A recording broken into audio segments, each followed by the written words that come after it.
বিদুৰ ভাই জ্বৰত আক্ৰান্ত এতিয়া সমগ্ৰ ৰাজ্যবাসী।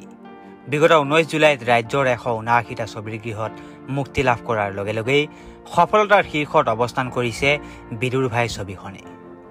বিদুৰ ভাই মুক্তিৰ প্ৰথম 7 দিনৰ ভিতৰতে মুঠ 3,09,000 টকা সংগ্ৰহ কৰি অসমীয়া চিনেমাত এক উল্লেখযোগ্য মাইলৰ খুঁটি স্থাপন কৰিছে।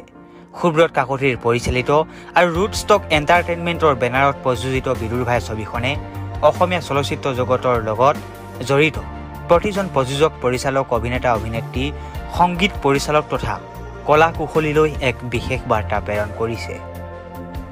ছবিখনৰ সফলতাৰ অন্যতম শক্তিশালী দিশটো হৈছে বিদুৰ ভাইৰ কাহিনী। কাৰণ দীৰ্ঘদিন ধৰি অসমীয়া চিনেমাৰ স্প্ৰিটিঙৰ প্ৰতি নতুন প্ৰজন্মৰ দৰ্শকৰ অভিযোগ আছিল যে পেনপেনীয়া ডায়লগে আমুৱাইছে দৰ্শকক।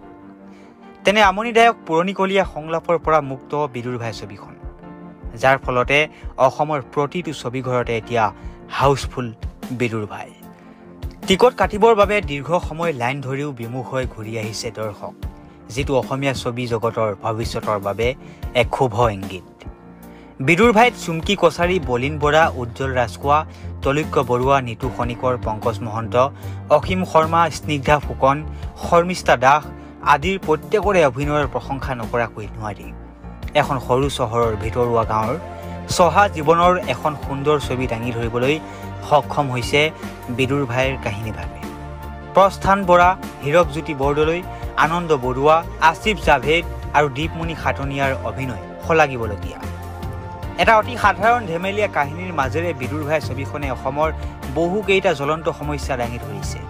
ৰাজ্যৰ স্বাস্থ্য খণ্ডৰ দুৰৱস্থা, নাৰ্ছ চিকিৎসকৰ অৱহেলাৰ বাবে ৰোগীৰ কেনেকৈ মৃত্যু হয়, একাংশ ৰাজনৈতিক নেতাৰ বাবে কেনেকৈ নিবনুৱাসকলৰ জীৱন ধ্বংস হয়, এনে কেতবোৰ দিশ বিদুৰ ভাইত সুন্দৰকৈ প্ৰকাশ পাইছে, যাৰ বাবে বিদুৰ ভাই টীমটো প্ৰশংসাৰ পাত্ৰ। আনহাতে প্ৰণয় দত্তৰ সংগীত আৰু সৌভিক ফুকনৰ শব্দৰ সংমিশ্ৰণেও অন্য এক মাত্ৰা প্ৰেৰণ কৰিছে ছবিখনত।